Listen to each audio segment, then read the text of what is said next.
Hi there. Hope you're having a lovely day so far.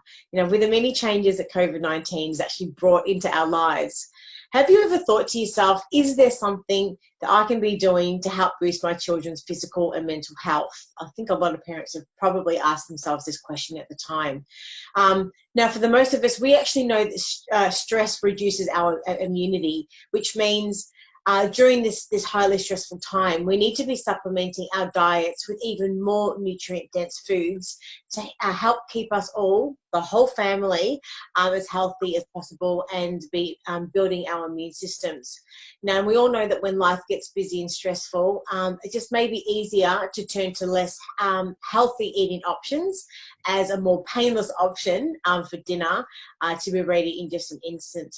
Especially now too, when supermarket shelves are not always stocking what we want to buy and what we need, we may tend to go for, I guess, the fast food equivalent option at home when cooking dinner, and understanding that we've all got additional pressures on us at the moment, financial, with working from home and having the kids home in isolation.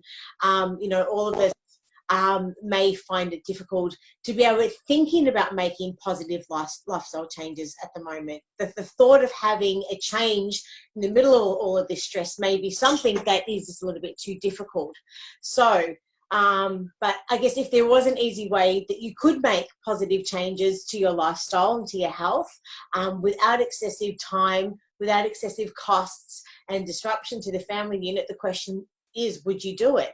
Well, lucky for us today, our special guest, Jacinta Callaghan, is going to share how we can actually do that and share her expert tips with us today. Now, these tips are quick, easy, and cost-effective for us to implement into our busy, stressful lives in the middle of this pandemic.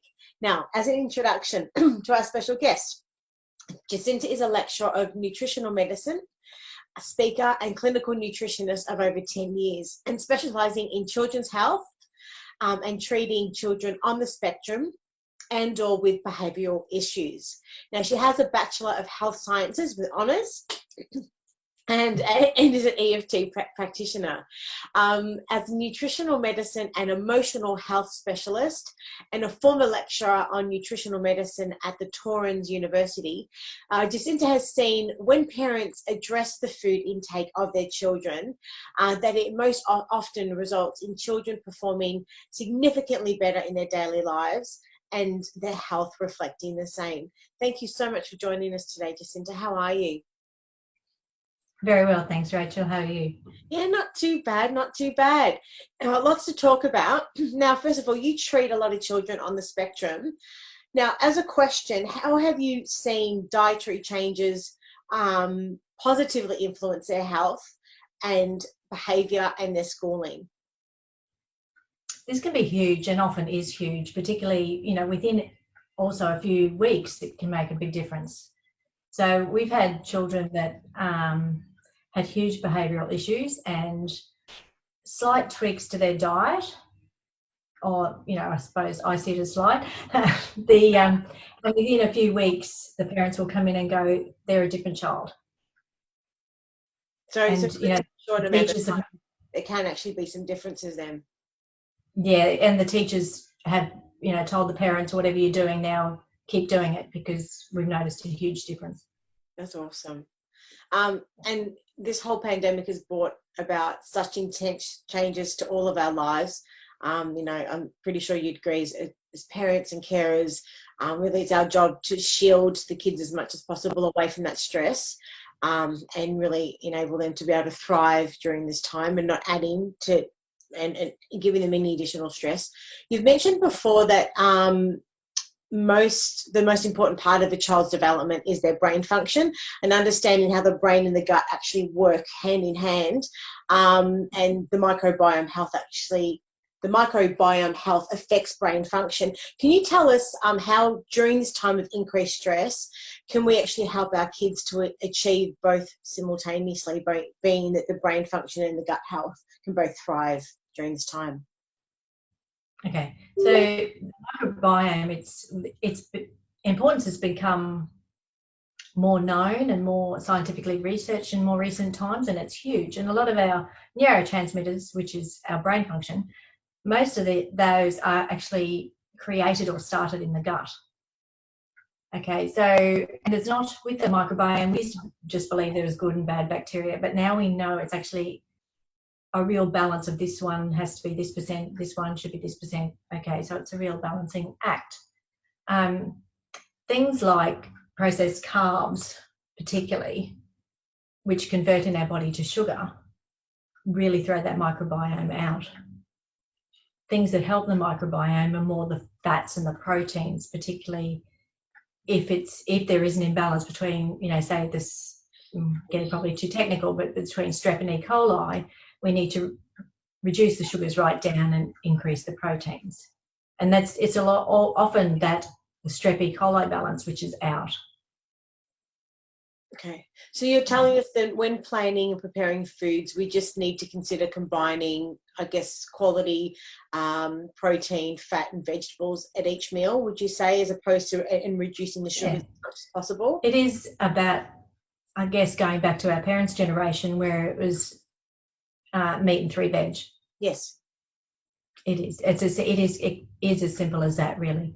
And the meat being any sort of meat or protein. Okay, so we reduce the sugars, but what about veggies? And we all know the kids don't like them. What's your advice about parents stressing about the amount of vegetables the kids are eating at the moment? A few better than none. Yeah. I wouldn't stress. It's the combination of veggies often. So little bits of a lot is better than one. And starting them, look, even if you've got to put something on it at the start that's not ideal, to get them to say, okay, now I now like this, or I now like that, and gradually weaning the additive, whether it be sauce or mayonnaise or whatever it is, weaning them off that. Yes. Just to get them to try different things. And the other thing we do often with the kids is just put a bowl of veggies out and let them pick and choose and present them in different ways. Mm-hmm. You just mentioned about sugar, which is really quite interesting. Are there any Netflix documentaries, and for anyone that doesn't have Netflix, documentaries that they can source elsewhere that you can recommend the family watch with the kids that would make an impact on them? Yeah, during this time, particularly when they're a bit bored, it's a night at a time to, put the sugar film on or watch some of the, dare I say, Pete Evans stuff, where they talk about the effect of sugars and other things in their diet.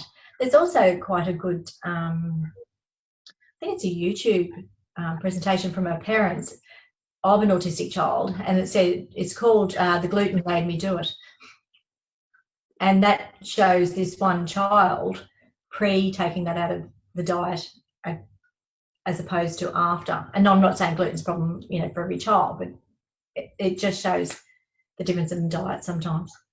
And have you found in your experience that watching documentaries like these can help get the messages through to kids, and in particular to teenagers, about sugar?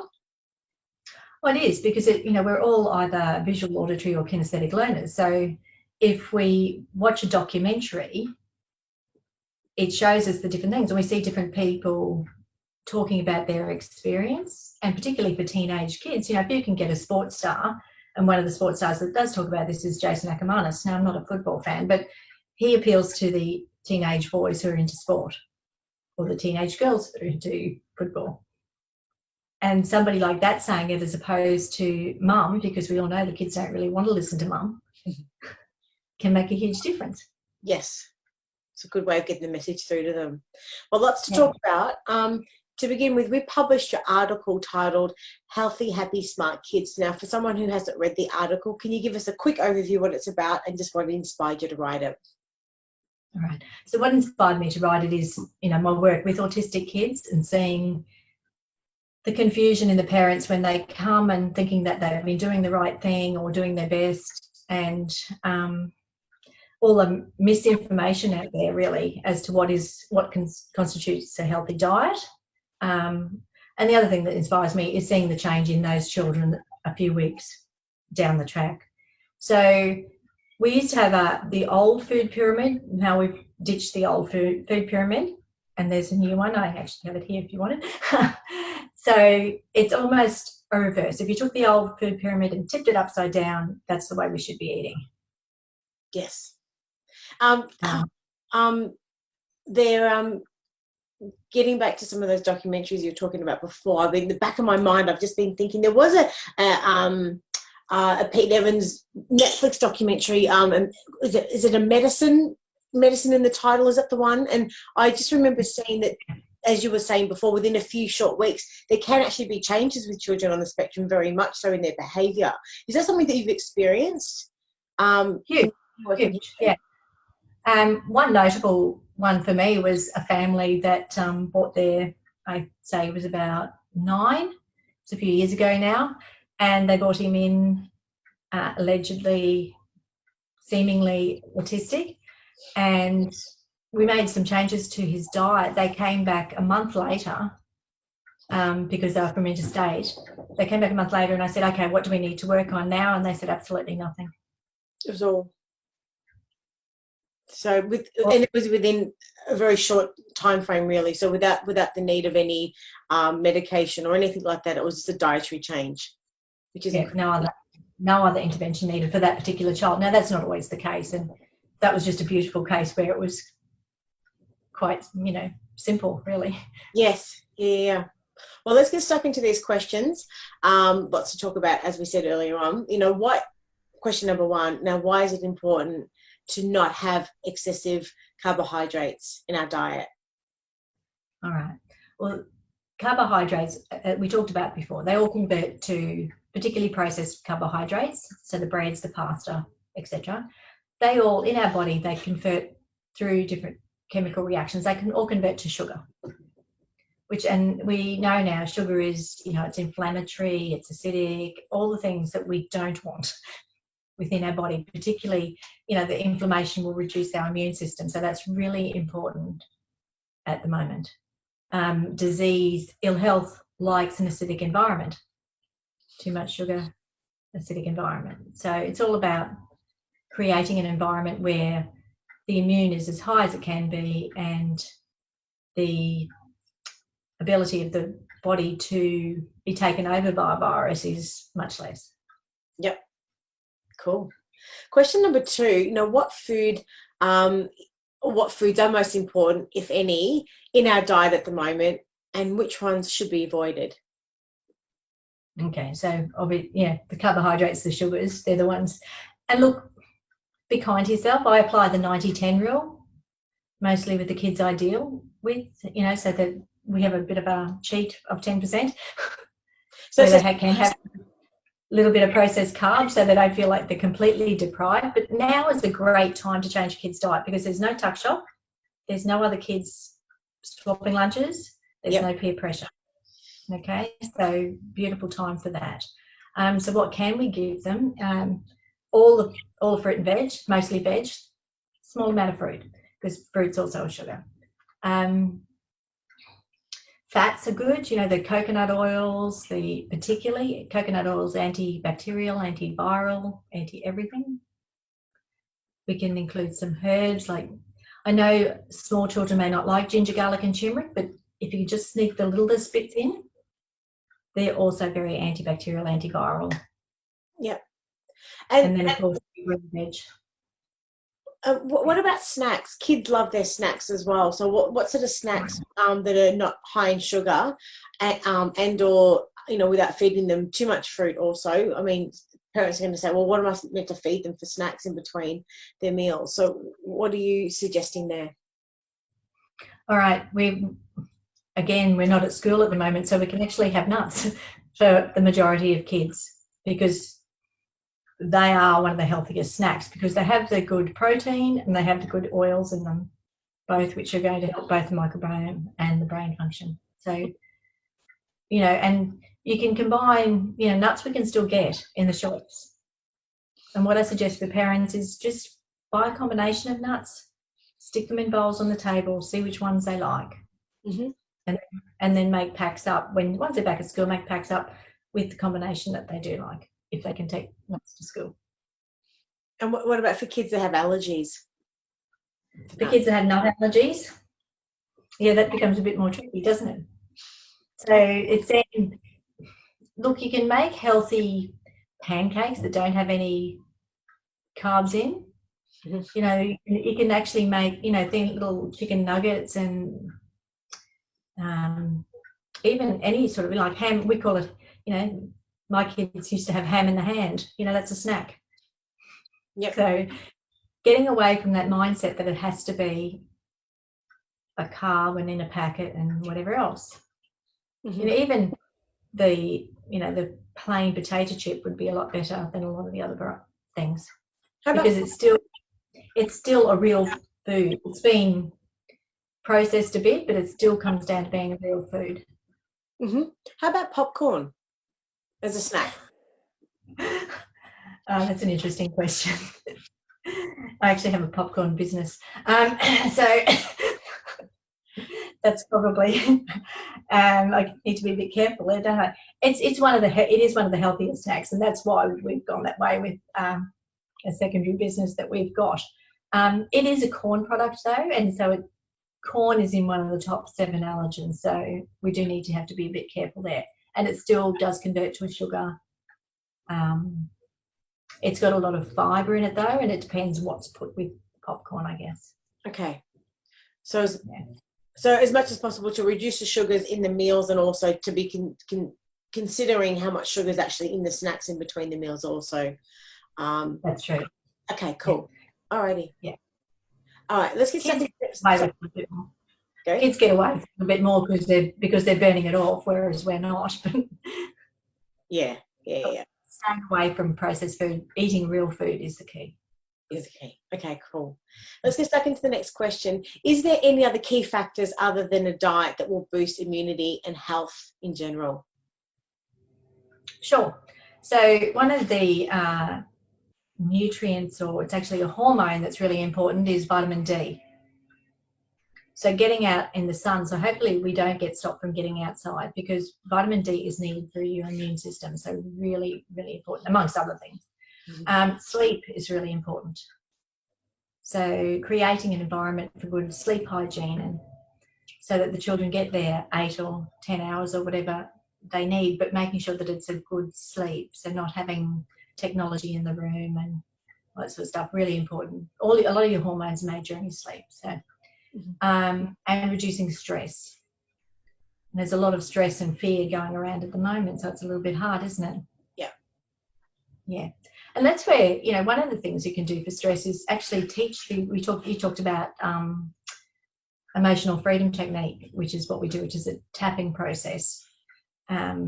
Yes, I do that in clinic, but yeah, you can actually teach. There's a lot of good stuff online for teaching the kids tapping. And there's some tapping songs they can do in the morning, and it's really effective. They've used it in the schools overseas where they've had the shootings to reduce that stress. They've used it for PTSD.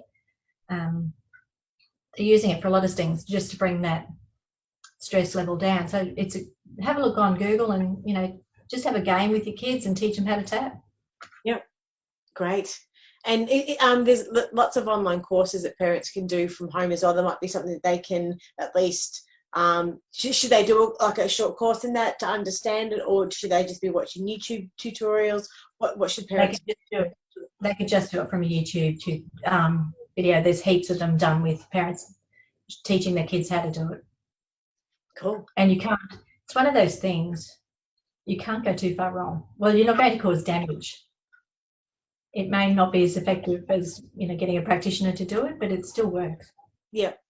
Cool. So could you just give us a bit of a recap on all of the key points that we've discussed during our chat, just to make sure that we've sort of got them all down and they're all heard, I guess. Okay. So 3 keys: eat real food. If it grows, walks, swims, that's what we're eating. As much as possible. Be kind to yourself. Use the 90-10 rule. Making sure the kids get good sleep. Making sure their amount of sugars, particularly refined sugars and processed carbs, is low, and helping them with their stress in whatever way. And, you know, that's, you know, our stress does translate to them. So also looking after our own stress levels and making sure that we're as okay as we can be and it's a difficult time for that. So maybe, you know, when the mums and dads are doing the tapping with the kids, they can also, by showing them, they're actually reducing their own cortisol level at the same time. At the same time. And yeah. And as you suggested also, I mean, given that we've got a bit more time at home, we are, you know, looking for different entertainment and all that sort of stuff. That Netflix documentaries on sugar and that sort of stuff for kids is something that, especially for teenagers in particular, that may actually help get the message through. Would you suggest that it's a good time to be watching it then? Oh, it's a great time. I've actually excited in some ways. I've got a 9-year-old stepdaughter, and to have her homeschooling just for this short period, I wouldn't be somebody who'd do it full time. But, you know, during that time, you know, we can watch those documentaries. I can get her in the kitchen, okay? And she's not exposed to outside, you know, tuck shops and all that sort of stuff. She can learn a bit more about food during that time, and the kids can get more involved in the home preparation of the food, and maybe make some stuff up for ready back to school.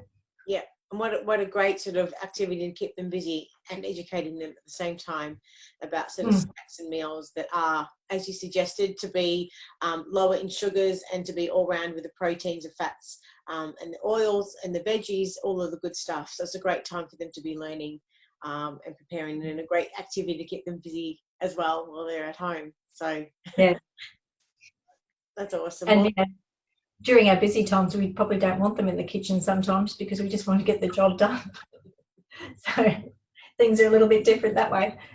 Yeah. So overall, the benefits in actually ensuring that kids have actually got a healthy diet for children and children on the spectrum, as you've just mentioned, the changes sort of can be seen very, very quickly as well. So thank you so much for your time today. If anyone's got any other questions, whereabouts can they find you?